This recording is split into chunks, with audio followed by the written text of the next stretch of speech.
இலக்கிய நேயர்களுக்கு வணக்கம். நம்ம இலக்கிய சீரியல்ல இன்னைக்கு என்ன சுவாரஸ்யமா பார்க்க போறோம்னா, அஞ்சலிக்கு சாதகமா எல்லா முடிவும் எடுத்த இந்த எஸ்எஸ்கேயோட சுயரூபத்த சுக்கு நூறா நம்ம கார்த்திக் உடைக்கணும்னு நெனைக்கிறவங்க, மறக்காம இந்த வீடியோக்கு லைக் பண்ணுங்க.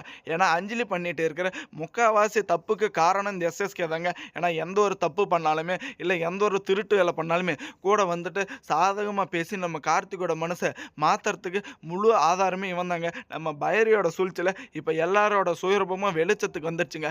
ஏன்னா நம்ம கார்த்திக்கே தெரியாம ரூ. 1,00,000 பணத்த எடுத்து தர்பாரா செலவு பண்ணிட்டு இருக்காங்க இந்த அஞ்சலி, இந்த சிந்தாமணியும். ஆனா இதுக்கு முக்கியத்துவம் கொடுத்தது இந்த எஸ்எஸ்கே தானே அப்படின்ற உண்மையும் தெரிய வந்துருச்சுங்க.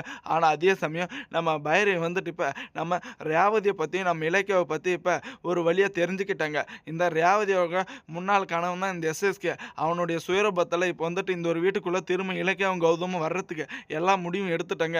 ஏன்னா நம்ம இலக்கியா வந்துட்டு இந்த தாக்ஷானிக்கு இந்த ரேவதி அம்மாவுக்கு நடந்த கொடுமையை பத்தி கண்டிப்பா சொல்றோம்னு மிரட்டினதுனால இப்போ வேற வழியே கிடையாதுங்க. இந்த தாக்ஷானி எப்படி வந்துட்டு நம்ம கார்த்திக்கும் இந்த தாக்ஷானி நம்ம கௌதமிக்கே தெரியாம அந்த ஒரு டாக்குமெண்ட்ல அந்த ஒரு வீட்டு பத்திரத்தை வச்சு கையெழுத்தாங்கனாங்களோ அந்த மாதிரி இப்போ இந்த எஸ்எஸ்கே நம்ம கார்த்திக்கே தெரியாம இந்த அஞ்சலிக்கே தெரியாம கையெழுத்து வாங்கி திரும்ப இந்த கௌதமோட பேருக்கு மாற்ற போறாங்க.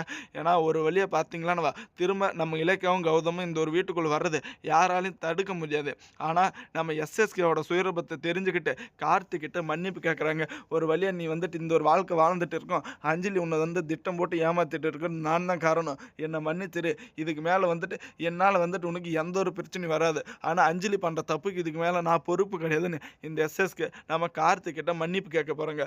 ஆனால் கண்டிப்பாக நம்ம இலக்கிய இந்த ஒரு வீட்டுக்குள்ள வந்த அப்புறம் எல்லாரோட அந்த ஒரு சுயரூபத்தை சுக்கு நூறாக கிழிச்சு நார் நாராக வீட்டை விட்டு வெளியே அனுப்ப போகிறோங்க.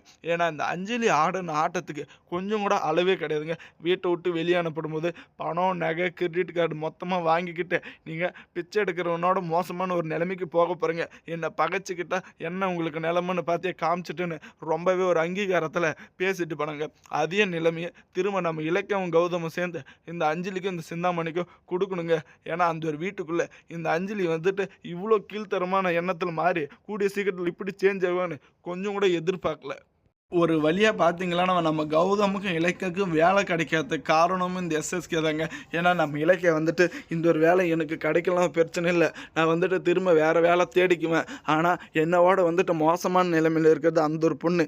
அந்த ஒரு பொண்ணுக்கு அந்த ஒரு வேலையை கொடுத்துருங்கன்னு ஒரு தன்னம்பிக்கையோடு வந்துட்டு கொடுத்துட்டாங்க. ஆனால் அதே சமயம் நம்ம கௌதம் வந்துட்டு இந்த மேனேஜருக்கு நான் துரோகம் பண்ணி தான் அந்த ஒரு வேலையில் இருக்கணும்னு எனக்கு அவசியமே கிடையாது, அப்படி ஒரு வேலை எனக்கு தேவையில்லைன்னு அந்த ஒரு வேலையை தூக்கி போட்டேங்க.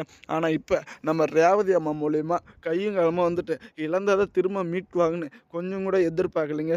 இந்த ஒரு கட்டத்தில் நம்ம ரேவதி அம்மா வந்துட்டு அந்த ஒரு உண்மையை தாக்ஷானிக்கு தெரியப்படுத்தியிருந்தால் ரொம்பவே சந்தோஷமாக இருந்திருக்கும். ஆனால் அவசரப்பட்டு அந்த ஒரு உண்மையை வந்துட்டு தெரியப்படுத்தலைங்க. இப்போ வரைக்கும் வந்துட்டு அதை வச்சு யோசிச்சுட்டு இருக்காங்க. இந்த தாக்ஷானிக்கு மட்டும் அந்த ஒரு உண்மை தெரிய வந்துச்சு, கண்டிப்பாக இந்த எஸ்எஸ்க்கு வந்துட்டு நடு தெருவில் நிற்கிறத விட வேறு வழியே கிடையாதுங்க.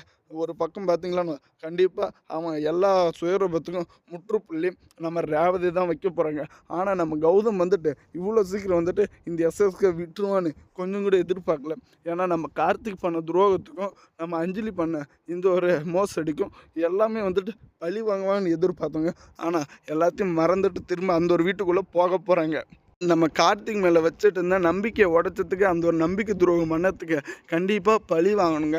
ஆனால் இந்த ஒரு எபிசோடில் எல்லாத்தையும் மறந்து திரும்ப அந்த ஒரு வீட்டுக்குள்ளே போயிட்டு நம்ம ஜானகி அம்மா சொன்ன மாதிரி திரும்ப முதல்லேருந்து ஆரம்பித்து எல்லாரோட சுயரூபத்தை சுக்குநூறாக உடைக்கிறதா தாங்க முடிவாக வச்சுட்டு இருக்குங்க. ஆனால் இது உண்மையிலே வேஸ்ட்டு தாங்க. ஏன்னா எப்படியாச்சும் வந்துட்டு இந்த ரேவதியோட இந்த ஒரு ஏற்பட்ட அவமானத்தை இந்த தாக்ஷானிக்கு தெரியப்படுத்தியிருந்தால் ரொம்பவே சந்தோஷமாக இருந்திருக்கும். தேங்க்ஸ் ஃபார் வாட்சிங் இலக்கிய நேயர்களுக்கு. நம்ம சேனலுக்கு புதுசாக வந்திருந்தால் சப்ஸ்கிரைப் பண்ணிட்டு பெல் ஐகானை தட்டு போங்க. அப்போ தாங்க நம்ம போகிற வீடியோ